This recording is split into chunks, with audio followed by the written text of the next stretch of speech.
Well, Dave, we're here at the CCA workbench, and it's time for the Fish Bites Trading Post Rigs and Techniques. So, Dave, let's just jump right in. How are we going to catch a cobia in Florida, Dave? Well, you know, it's always a good idea to have a spinning rod handy on the boat, or just all the time, no matter what you're doing. If I'm trolling or whatever, I always have a spinning rod handy, and that's mainly to catch that cobia or the dolphin or whatever that comes swimming up to the boat when I'm bottom fishing, or we stop, you know, to get bait or something, and whoop, here comes the cobia or here comes the dolphin.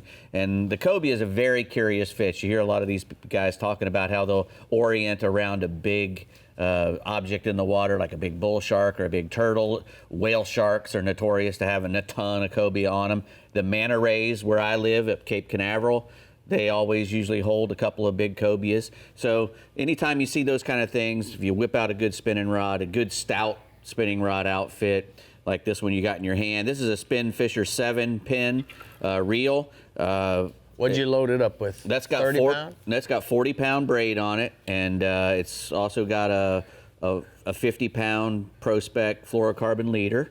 So, you know, with it connected with an F&G knot somewhere right here. Right here. Yeah. So, you know, that's going to cast really well through the guides, that knot, and it's going to be able to pull just about anything out of the water that you hook into. You know, 40-pound, 50-pound. You should, you know, we catch blue marlins on that kind of gear quite often. So, you know. Let me ask you this. Do you think the curly tails on jigs is a plus or a hindrance? No, it's a great thing. They like eels and squid, and that pretty much is like a squid and an eel together when you put a nice curly tail jig on there, and that fish bites. You know, it also has that scent in it, so they get close enough to it to put their nose on it, then they're going to want to chow on it. And that's that, you know, nice Trocar Pro V jig. And once they get that jig in their mouth, you know, it gets into the corner, and that gets all the way down to that Pro V, and it's hard for them to shake it. It really is.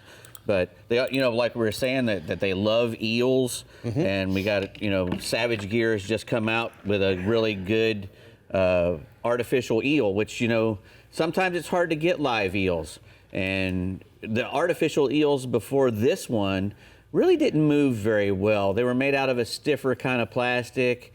They just didn't seem to move like a real eel would, and this one really does. When you move that through the water, that tail just looks like a ribbon back there. Right. And that's how an eel swims, you know, like with that ribbon-like motion.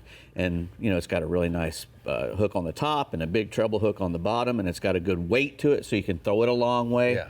And that's a lot of times that's what you need. It comes at an 8 and a 12-inch. I would probably throw the 12-inch first at a big fish. Right. But you know, when you see a cobia and making that long cast with whatever jig you're using, we got a bunch of them up here. You don't want to hit them in the head with it.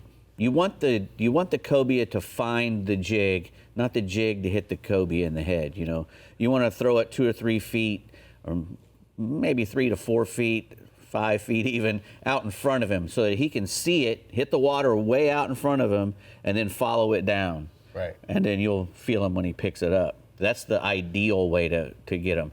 Now, I've, in the past, get excited and here it goes. Will you will kabonged them with a big live mullet. Yeah, well, that, but with jigs too.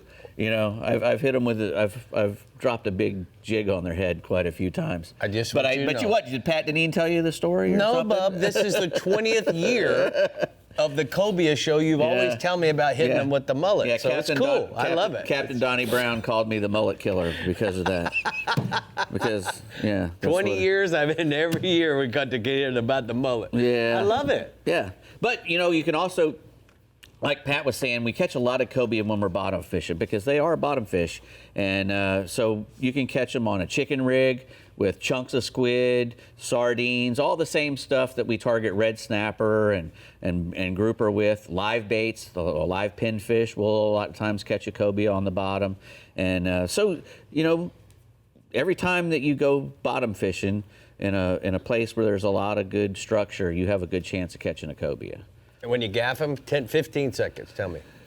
Put him in the box immediately. Don't mess around with the cobia because he always seems to save up a lot of energy for when he gets hit with that gaff, and he goes crazy. And if you you know, if you dally, then you will suffer the consequences, you and your boat.